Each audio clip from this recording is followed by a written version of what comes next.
Steve, a couple of changes, a couple of guys back in. Noah feeling a bit refreshed after having last week off?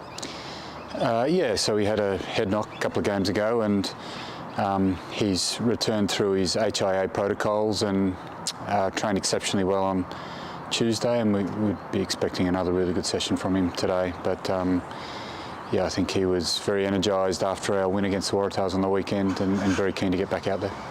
They really had to dig deep in that one, the boys. Was there a bit of a buzz for, I guess, seeing that one through?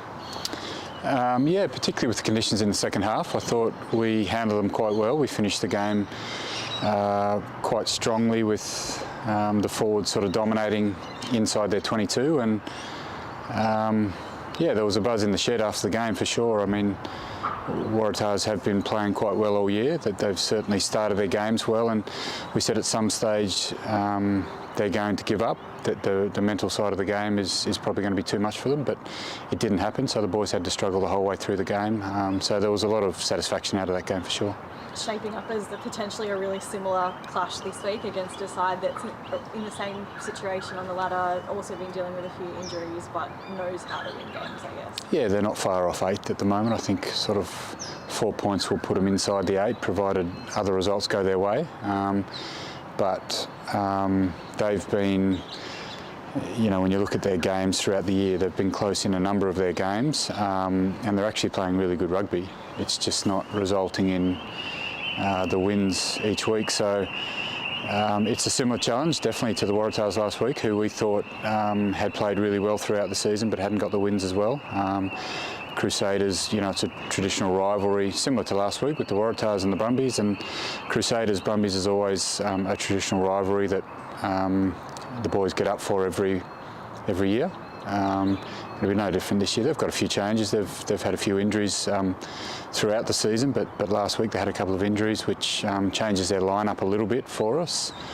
But you know, we know that they're very well drilled. They've come from a really good academy program over there, the guys that are in the team this week, and it's going to pose a massive threat to us. It's a team that just have almost been that bogey side the last 15 years now.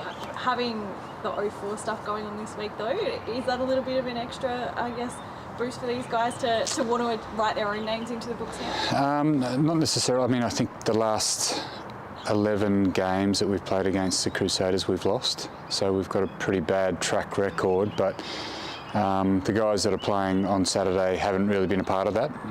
They've been there for the last couple of years, so it's certainly an opportunity. I mean, you know, we got close last year with a team that we made a fair few changes in. So that was one of our games. The Crusaders game and the Force game last year were 2 games earmarked by Rugby Australia as opportunities to rest some of our players that were competing in the World Cup. So we made some big changes, like a number of changes leading into the Crusaders last year, and we were still fairly close, but very disappointed coming out of that game. So yeah, these guys sort of have more recent disappointment, but we've certainly had a long period where Crusaders have had it over us. So we've spoken about that. We've spoken about the opportunity that presents this weekend.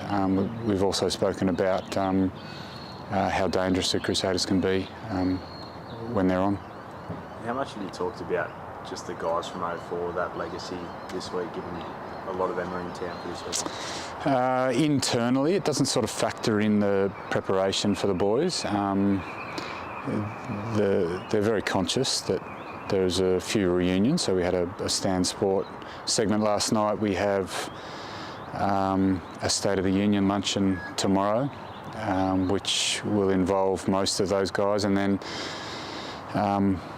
they'll be around on game day. I think there'll be some sort of tunnel set up from those guys, getting the boys out on the field. So they're conscious of it, but it's not going to help them play any better. You know, what we did 20 years ago is certainly not going to help the guys play any better this weekend. I suppose a lot of the guys that are going around at the moment wouldn't remember a whole lot from it anyway. We keep them informed. Occasionally we're putting up slides of 2004 or the early 2000s where we had a fair bit of success. A few of the players have come in and spoken to the boys. We're probably going to see a couple of them around training today. So Most of the guys are aware of the names, but they probably don't recognise the faces.